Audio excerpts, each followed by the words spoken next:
Plantcast, o primeiro podcast sobre fisiologia e nutrição de plantas.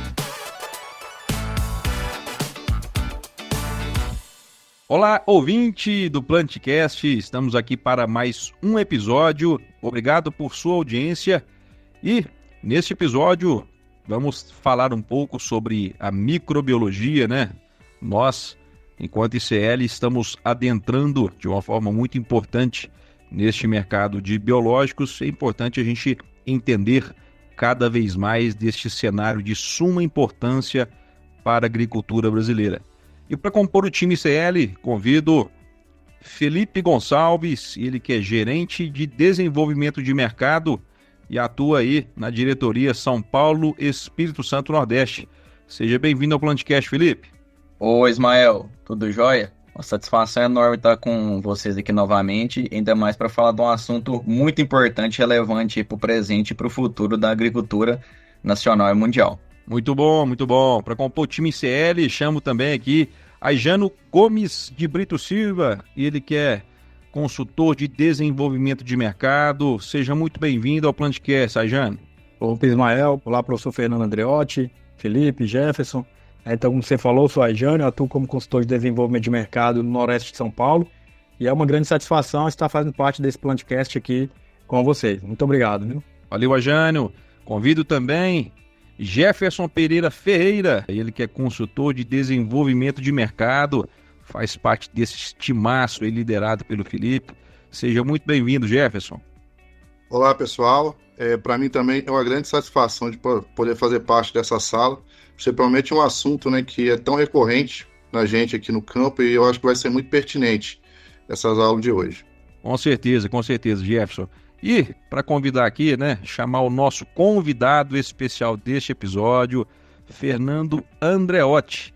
Ele que realmente vai dar uma destrinchada nesse universo da microbiologia. Lógico que a gente vai entrar em alguns assuntos, algumas pautas mais particulares, mas te agradeço muito pela presença. Obrigado por aceitar o convite, o querido Andreotti. Olá, pessoal.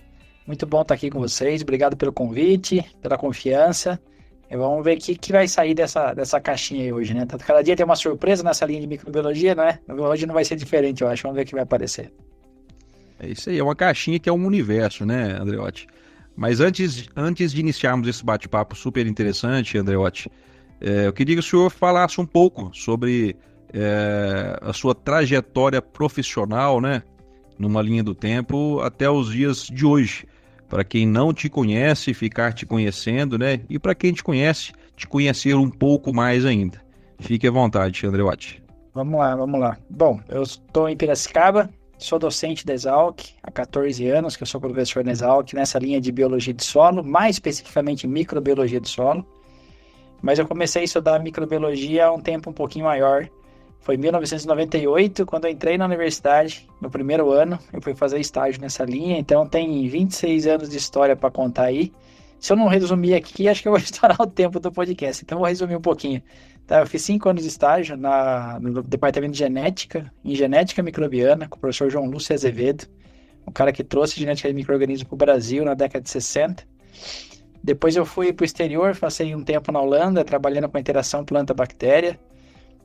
Voltei já no meu doutorado, final do doutorado, trabalhando muito com interação plantas transgênicas e microbiologia do solo e rizosférica.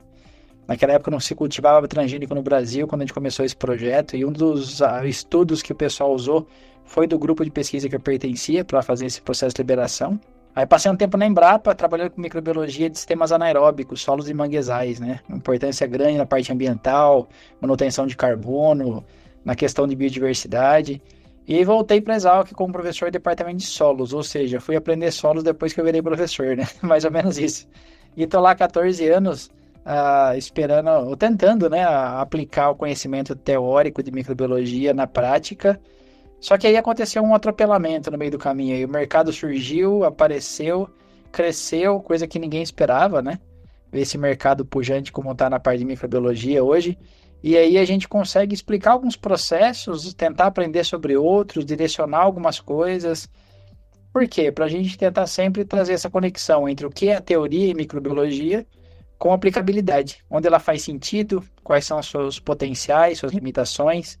Então tem uns 10 anos mais ou menos aí desse 14 que a gente divide as atividades ainda no estudo teórico e também na aplicabilidade da microbiologia, tá? Acho que esse resumo inicial aí deu um pouco de visão de por que a gente veio parar aqui, né? Um agrônomo meio estranho que gostava só de biologia molecular e de repente a gente começa a trabalhar com o mercado de biológicos, tá? Mais ou menos por aí. Muito bom, professor Andreotti, obrigado por compartilhar. E você falou muito bem aí, professor Andreotti, sobre o quão está pujante, né, o estudo, né, sobre microbiologia. Eu queria que você trouxesse aí para nós uma visão geral sobre o que é a microbiologia, né, do solo e qual que é a sua importância para a agricultura e para o meio ambiente, e fazendo ao mesmo tempo uma correlação, né, durante esses anos de estudo aí, o que mudou de lá para cá, né? Eu acho que seria interessante a gente escutar e entender sua visão nesse sentido, professor. É bom destacar, né, Ismael, que o professor citou aí desde 2014 para cá, muita coisa mudou, né? E 2014, né, professor, coincidentemente, foi quando o senhor foi nomeado, né, como cônsul da Sociedade Internacional de Ecologia Microbiana, né? Então, assim, a importância que o professor tem hoje para a microbiologia no Brasil e no mundo é muito grande, né? E todos os seus trabalhos que você tem, né, e mostra a importância que você tem no meio acadêmico. Então, assim, é muito importante, né, tudo que o senhor vai falar e transmitir hoje para diversos produtores, né, consultores que tem no Brasil inteiro. Eu só queria colocar esse ponto aí, tá, Ismael? Bacana. Vamos falar da microbiologia. Se fosse contar a história da microbiologia, a gente tinha que voltar no tempo mais de 3 bilhões de anos, tá? Por quê? Porque, teoricamente, as primeiras formas de vida que surgiram se pareciam muito com o que a gente tem hoje em micro-organismos. Logicamente, eles mudaram muito, né, de lá para cá, mas eles se parecem mais com aquilo que a gente julga ser inicial. Do ponto de vista científico, esse é o processo. E acontece que todo ambiente terrestre hoje, mares, solos, ser humano, inseto, plantas, florestas, tudo isso é tomado por micro-organismos. Eles colonizam qualquer ambiente que a gente imaginar. Então essas células microbianas, que são bem reduzidas, têm tamanho de micrômetros, ou seja, precisa ter 1000 células de bactéria para ter 1 milímetro, para ter uma noção do tamanho de uma bactéria, né? Elas são meio que onipresentes. Qualquer ambiente que eu tô, ela tá. Desde o azulejo do banheiro da sua casa, quando forma aquele biofilme, até seu dente forma biofilme, até a comida que você come está repleta de micro-organismos. Só que a gente não enxergava eles também. A gente não tinha métodos para ver esses organismos também. Então a gente começou a ver esses organismos melhor com o desenvolvimento da ciência em cima disso. E aí tem alguns marcos na história, né? 1600 é o primeiro relato ali dos micro-organismos. Depois a gente vem para 1800, 1900, Pasteur fazendo muita coisa, postulado de Koch na fitopatologia. E a gente evoluiu até o ano 2000 baseado em cultivo de células, essas plaquinhas de cultura que a gente vê, fungos, bactérias.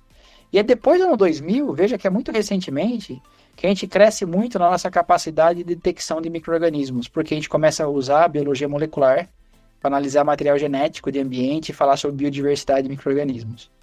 Então, de lá para cá, a gente aprendeu que a gente não enxergava nem 1% da biodiversidade microbiana até o ano 2000, ou seja, até ontem, né, à noite da ciência, 20 anos é nada, né? Então, a gente está no momento de desbravar essa biodiversidade, conhecer essa biodiversidade. Por outro lado, quando a gente pensa nessa biodiversidade de micro-organismos, nos diferentes ambientes, a gente sabe que esses processos que esses organismos executam, eles são fundamentais para o ambiente. Nossa saúde é influenciada pela nossa microbiota intestinal, da pele, da boca e todas as outras cavidades que vocês possam imaginar.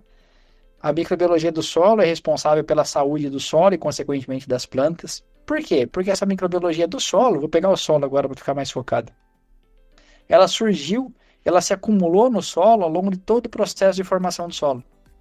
Ou seja, desde que o solo nem é solo, ele já começa a acumular uma fração biológica, uma fração viva, que vai transformando esse solo e executando processos importantes. E agora que o solo está pronto, que tem planta em cima dele, muita coisa que acontece ali precisa desse componente biológico.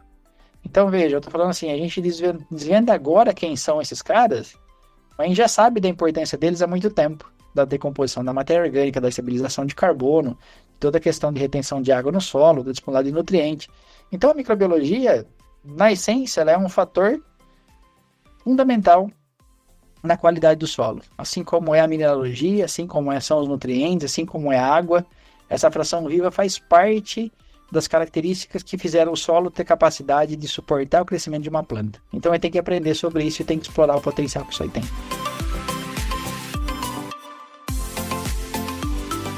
Professor, excelente histórico, né? Como você bem disse, é algo que hoje é muito incipiente pensando na escala da ciência, né? Por mais que nós já temos uma noção muito grande, é um universo muito vasto que tem muita coisa para ser explorada. E surge uma dúvida muito recorrente quando a gente fala em relação de plantas e micro-organismos. A gente sabe que tem várias relações, né? Benéficas, maléficas, antagonistas e suplementares. E assim, uma dúvida que a gente vê muito no campo, né, e que os produtores, consultores e técnicos passam para a gente, é como que acontece essa interação entre micro-organismos, como com a planta e o micro-organismo eles interagem, a planta escolhe o micro-organismo ou o micro-organismo prepara para ser escolhido pela planta, né? É um paradoxo aí, a gente gostaria que você explanasse um pouquinho para nós, porque no nosso dia a dia e na prática faz total sentido entender como funciona essa interação, né? Com certeza, com certeza. Também é uma história longa, né? Aí a gente volta não 3 bilhões de anos, a gente volta a 400 milhões de anos a história, né? Porque é o momento que as plantas... Agora, a história é mais curta, então, agora, professor. É um pouco mais curta, só tem 400 milhões de anos, né? Excelente. É um momento na história que, teoricamente, as plantas evoluíram para o ambiente terrestre, que elas saíram do ambiente aquático, né? Porque elas sofreram alterações e permitiram explorar o solo. E para explorar o solo, as plantas tiveram que mudar muito da sua fisiologia e saber lidar com o solo, do ponto de vista físico, do ponto de vista químico e do ponto de vista biológico. Então, quando você pergunta sobre interação planta-microorganismo, a gente está falando da conexão entre planta e microorganismo, que tem um longo histórico de evolução, de seleção, de aprimoramentos, né? Então, a lógica é, as plantas aprenderam, e se aprenderam quer dizer, por tentativa e erro, quais formas e compostos ela deve liberar no solo para estimular processos biológicos benéficos. É óbvio que os micro-organismos também têm um processo de variabilidade e seleção que faz com que eles se preparem e sejam aptos a fazer isso. Então, posso dizer que tem dois processos. O majoritário, o maior de todos, 90% dos processos, é onde as plantas sinalizam para organismos benéficos. Então, aí a planta escolhe o organismo. Só que tem uns trapaceiros, né? Alguns micro-organismos que aprenderam a roubar o sinal da planta e achar a planta e ter mais sucesso de crescimento assim. O nematóide, por exemplo, ele não tem olho. O pessoal que está escutando aí, com certeza tem história para contar com o nematóide, mas nunca percebeu que o nematóide não enxerga, né? Mesmo que ele enxergasse, ele está dentro da terra, não ia ver nada, né? Então, como é que ele acha a planta? Com Waze? Não é, né? O Google Maps também não é. Ele acha a planta pela exudação radicular, ou seja, os fitófagos, eles têm capacidade de perceber a exudação, isso guia no solo para onde ele vai, ele encontra a planta. Então, na maioria das vezes, a planta seleciona o micro-organismo. Mas o micro-organismo também pode selecionar a planta, só que muitas vezes, nem sempre, isso acaba virando um processo de patogênese. Então, a planta deve ser sempre a força que direciona processos em solo. Isso é importantíssimo quando chegar lá a falar de bioinsumos para entender qual o potencial que isso aí tem. Sempre a planta tem que ser o disparador de processo, tem que ser quem estimula o processo acontecer, o metabolismo específico acontecer e assim por diante. Bacana, professor. É bem interessante esse ponto, né? Porque assim, essa interação micro-organismo-planta é bem interessante, né? E no dia a dia a gente se depara com perguntas, né, do agricultor, né? E afinal, né, quem que vai escolher? O micro-organismo a planta ou a planta o micro-organismo, né? Então, assim, é um ponto que é muito colocado no dia a dia, né? Seguindo nessa linha, professor, de quem escolhe quem, assim, a gente sabe que, por exemplo, uma interação bem bacana que existe hoje, né, e que existe há vários anos e que significa muita economia, né, para o Brasil em termos econômicos, é a fixação biológica em soja, né? Então, assim, é algo bem consolidado, né? A gente até tem conversado sobre esses assuntos, né, Jefferson? Sobre essa fixação biológica do nitrogênio em soja e tal. Isso mesmo, Gil. E assim, hoje o que a gente vê no mercado, por exemplo, de cana, né? O Brasil é um grande produtor de cana, importante no cenário mundial, né? Se fala muito nessa fixação biológica em cana de açúcar, né? Então, assim, só que ainda existem algumas indagações, né? Então, assim, o senhor poderia falar alguma coisa sobre... O que o senhor poderia falar sobre a FBN, né? Na cana, né? Fazer um paralelo aí com a soja, né? E mencionar, assim, quais são os benefícios ou quais inoculantes que tem comercialmente no Brasil para fixação biológica em cana, né? Veja, a fixação biológica de nitrogênio, eu acho que é o processo mais conhecido de todos quando a gente fala de micro-organismo e agricultura, né? Não sei se ele é o mais importante, o mais exuberante de todos, porque a ciclagem de material orgânico é o mais exuberante, mais ativo, né? De onde derivam vários processos. Mas o mais conhecido, mais estudado é a fixação biológica. Talvez por essa alta eficiência quando usado na soja, né? A gente sabe, todo mundo aí que está escutando sabe, que se a gente inocula a soja com bradyrhizobio, a gente tem uma alta eficiência de fixação de nitrogênio.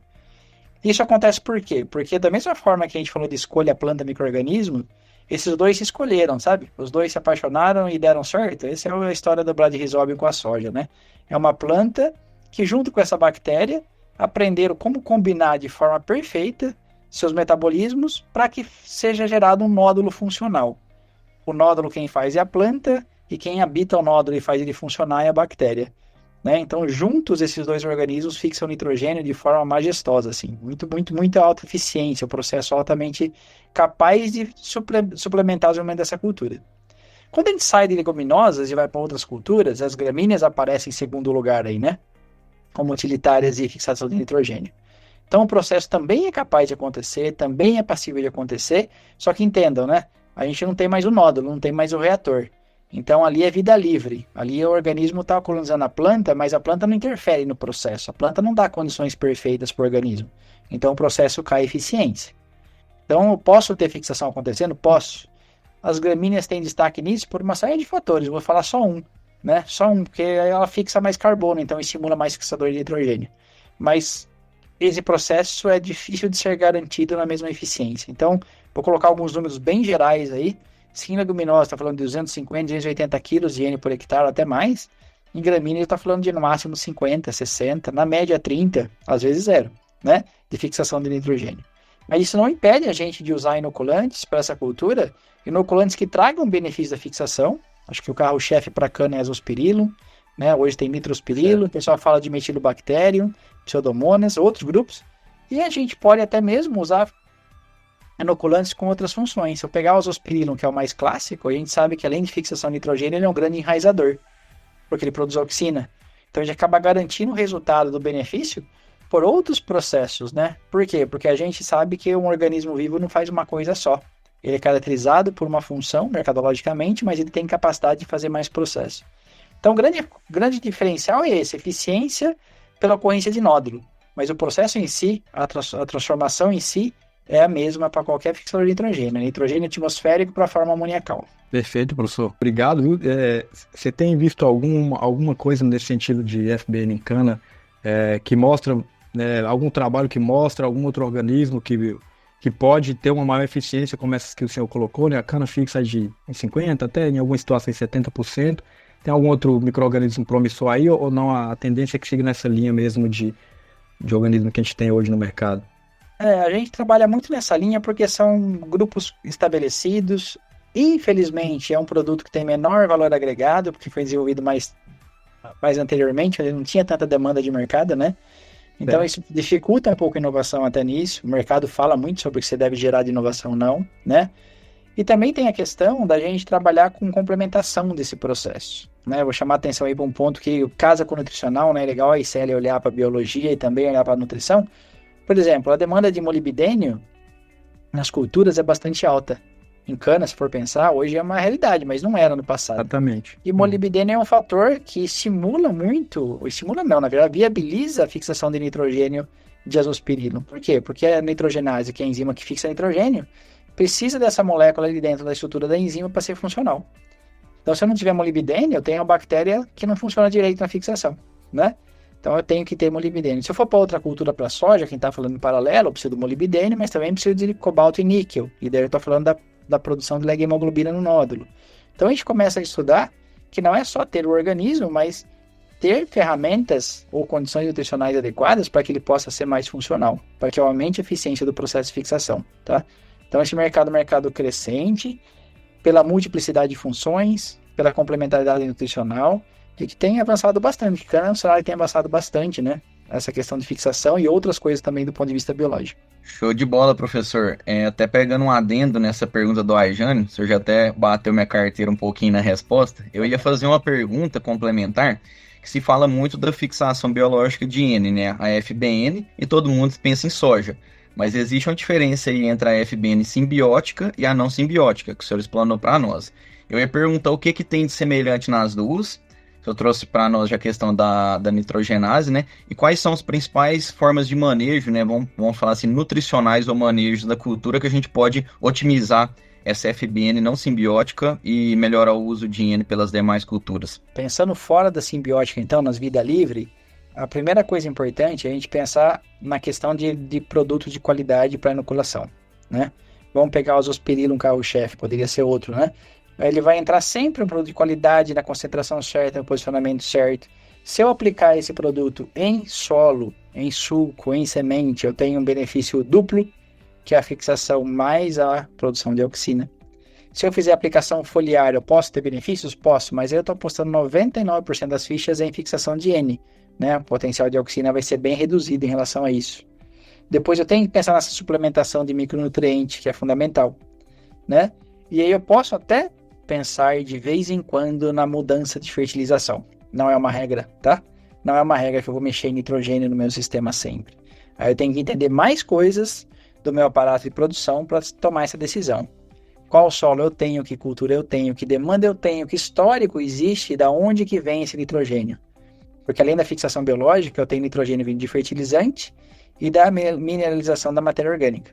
Então, por vezes eu posso contar mais com esses elementos e mexer na adubação, por vezes eu não posso fazer isso, tem que manter a adubação. Depende muito de conhecer o ambiente que eu estou trabalhando e o solo, tá? Outro cuidado importante é como a azospirina é um organismo não tão resistente quanto um bacilos, etc. Eu tenho que entender onde eu estou misturando a aplicação, né? Que caldo eu estou colocando a aplicação, e aí varia de cultura para cultura, para entender qual compatível ele é com aquele mecanismo de levar ele até o sistema, porque ele não perca a viabilidade no meio do caminho, tá? Então a tecnologia de aplicação é bastante importante aí e focado na sobrevivência e funcionalidade do organismo-alvo.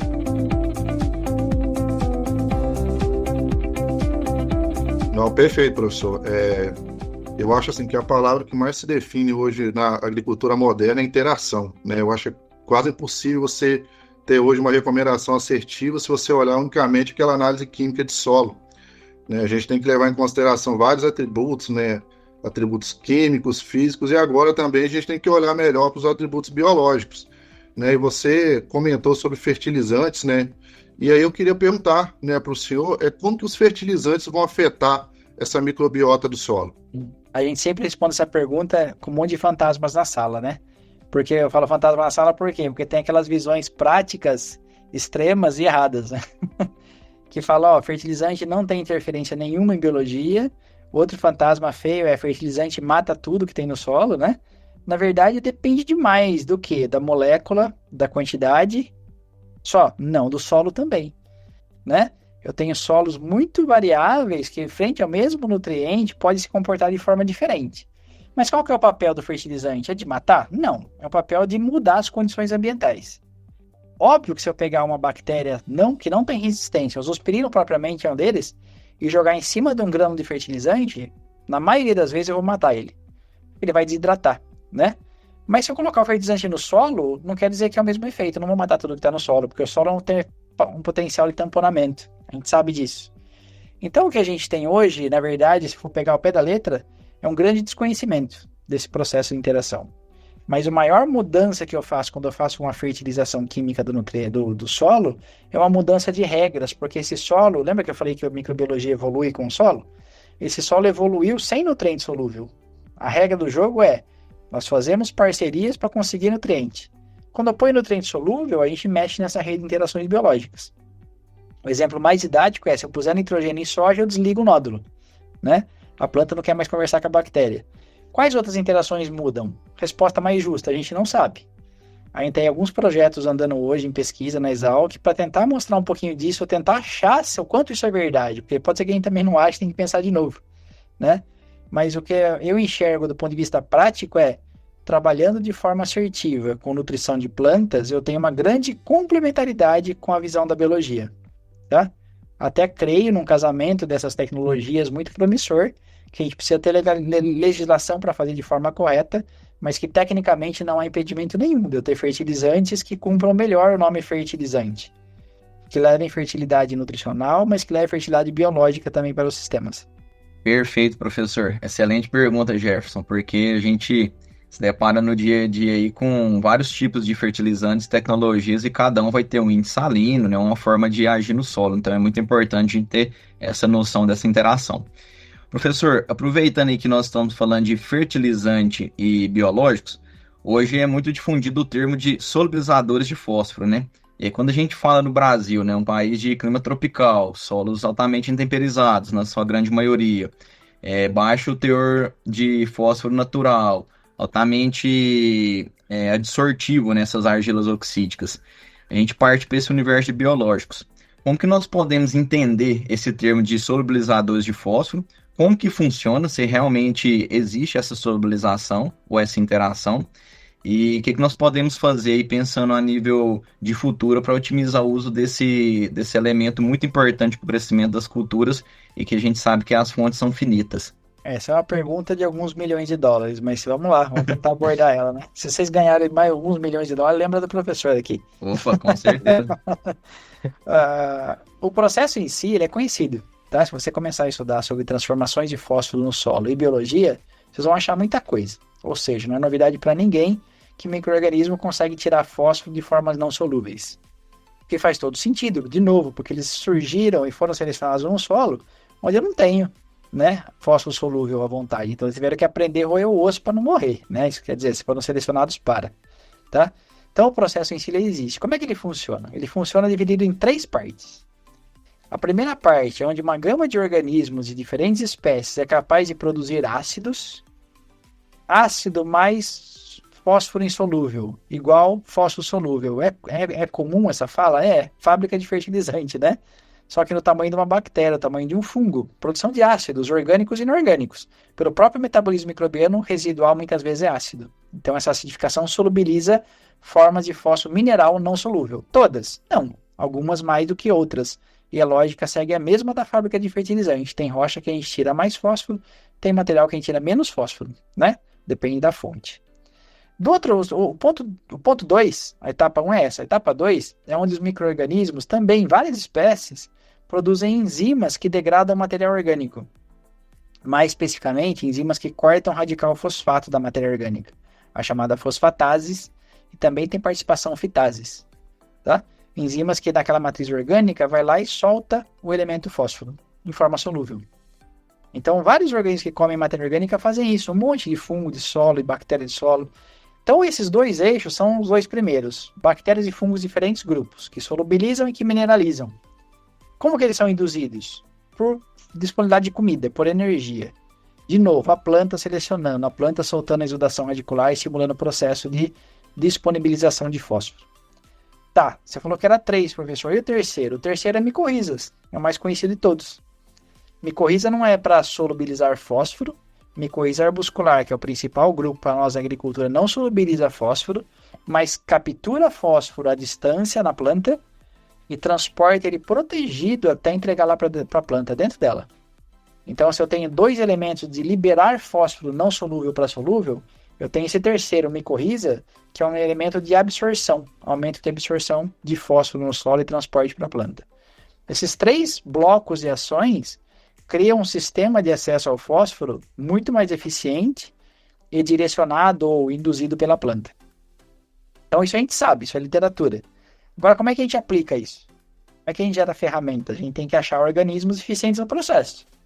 Então, preciso buscar bactérias que produzam ácido, bactérias que produzam enzima e fungo micorrízico. Eu vou vender tudo isso aí junto para o produtor montar esse sistema e colocar ali no suco de plantio dele, no drenche, no café ou na semente, tá?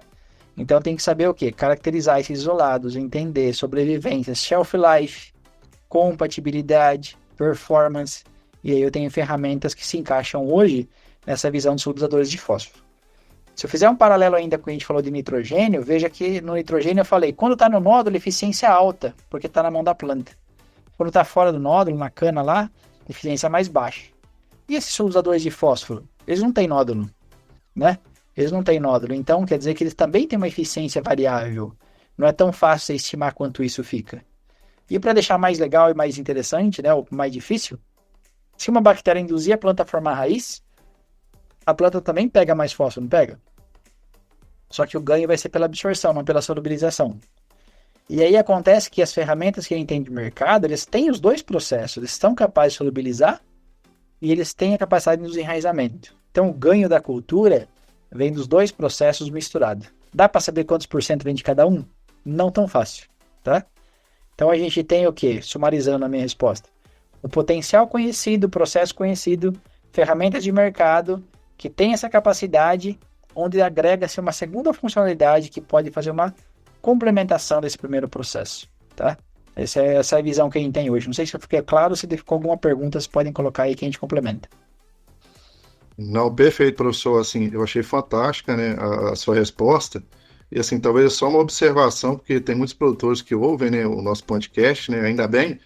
E assim, né, gente, o professor está falando que o micro-organismo ele solubiliza fósforo, né, mas esse fósforo tem que estar no solo, né.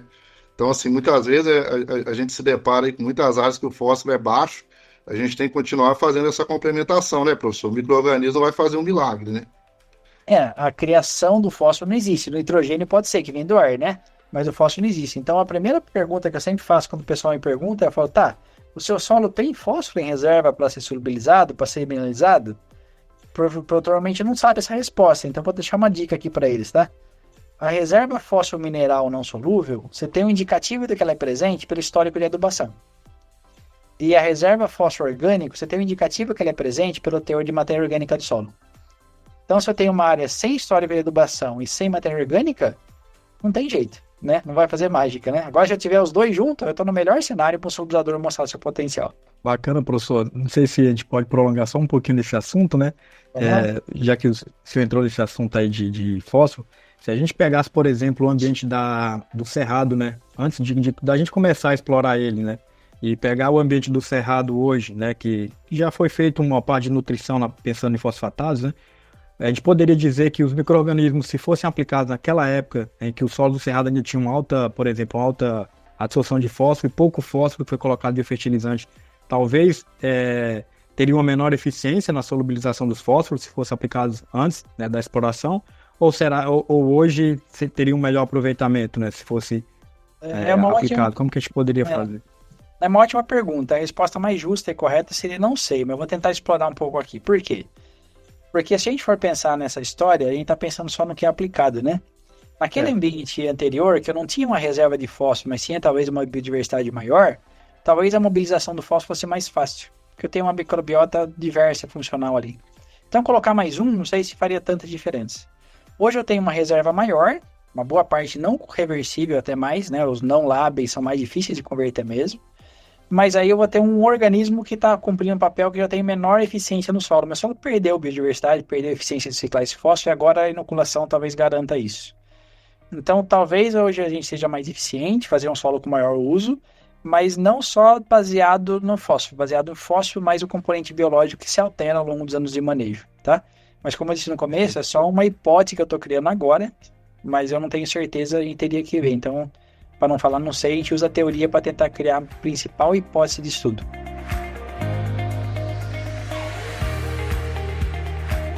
Muito bom, professor Andreotti.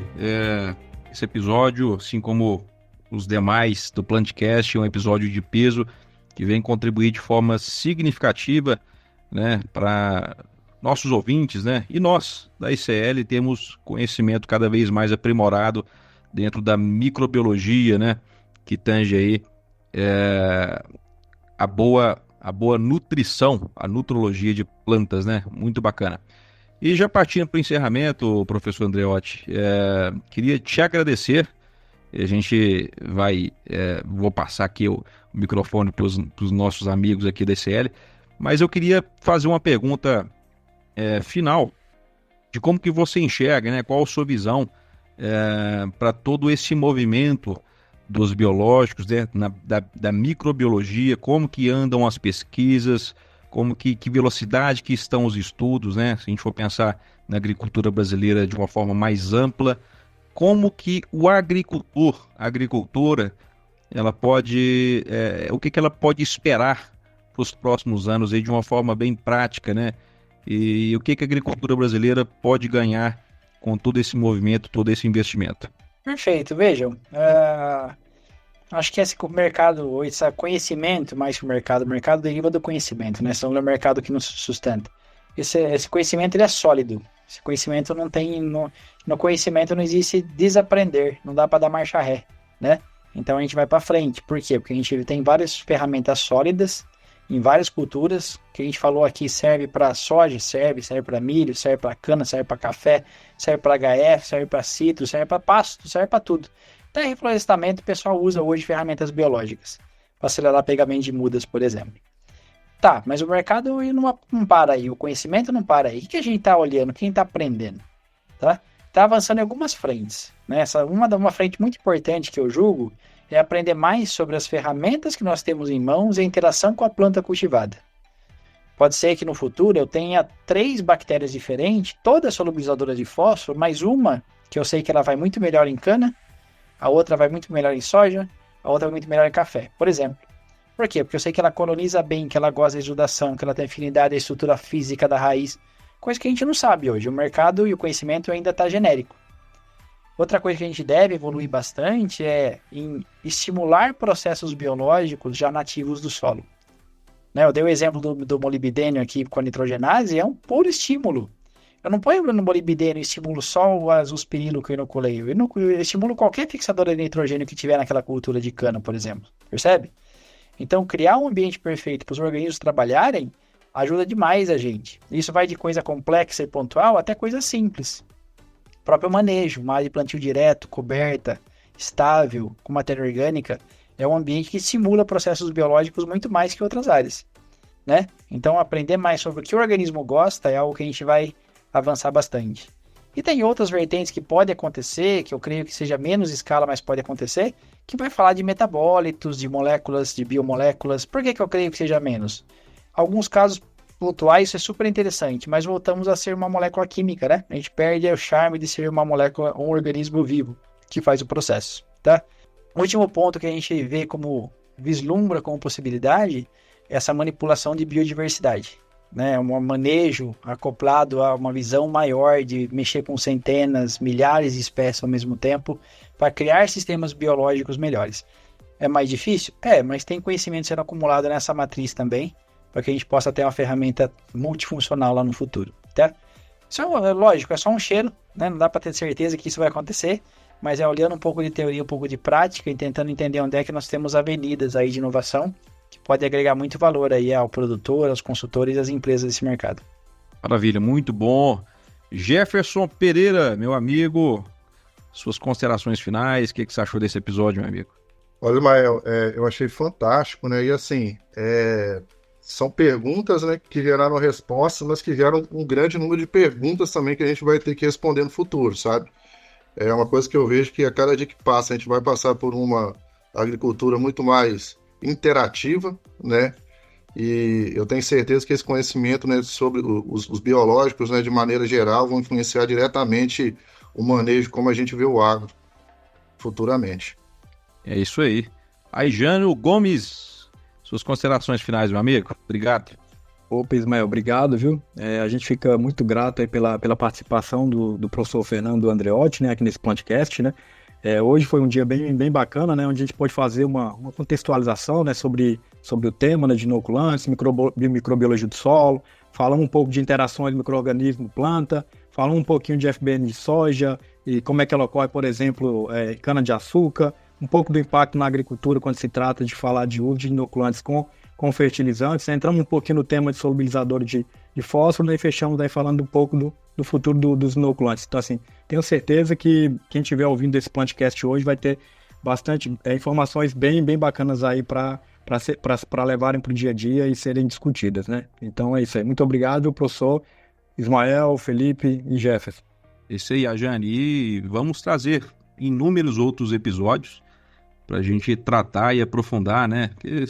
Então, são inúmeras pautas, inúmeras temáticas dentro desse universo e cabe aqui a gente realmente dar atenção para a gente engrossar o caldo, como se diz, né? Trazer mais informações para os nossos ouvintes.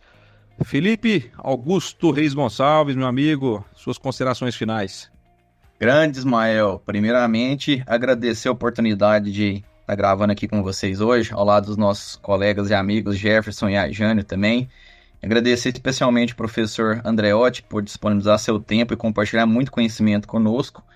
E a mensagem final que eu tenho para deixar, Ismael, é que o conhecimento que nos trouxe até aqui não vai nos levar mais para frente. E o conhecimento que nós precisamos para aumentar os patamares produtivos, com certeza, está na chave da microbiologia, que é um universo muito pouco explorado ainda, que nós temos muito para aprender, estudar e compartilhar para evoluir juntos, assim como a planta evolui junto com o micro-organismo, e a gente está evoluindo juntos como agricultor, produtor e fornecedor. Muito bom, gostei dessa frase de alto impacto aí, viu, meu amigo? Muito bom. Compartilho contigo dos mesmos pensamentos. Professor Andreotti, muito obrigado pela presença neste episódio, obrigado por trazer os seus conhecimentos, a sua expertise, com certeza nutriu ainda mais a nossa comunidade que nos acompanha aqui no Plantcast, né? E as portas estão sempre abertas para a gente evoluir em outros assuntos. E queria te deixar bem à vontade para você deixar aqui suas redes sociais, como o pessoal faz para te encontrar também, viu, professor? Muito obrigado. Tá bom, obrigado, eu que agradeço, pessoal. Acho que essa parte que vocês colocaram na final é importante, porque eu falo que a agricultura tá ficando mais divertida, né? Tá criando novas coisas, novas ideias, tem que pensar diferente, tem que aprender uns nomes difíceis, tem que aprender coisa nova.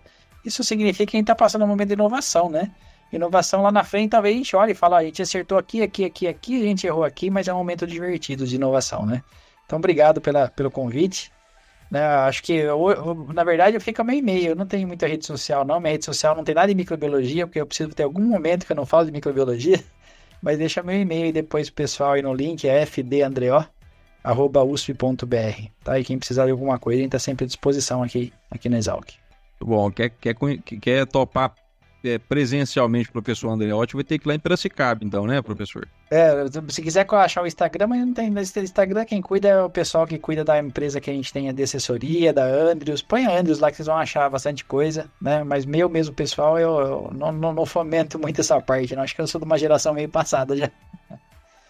O meu Instagram também está bem pouco movimentado. O importante é a gente usar outras plataformas, né? Assim como a gente está usando essa aqui.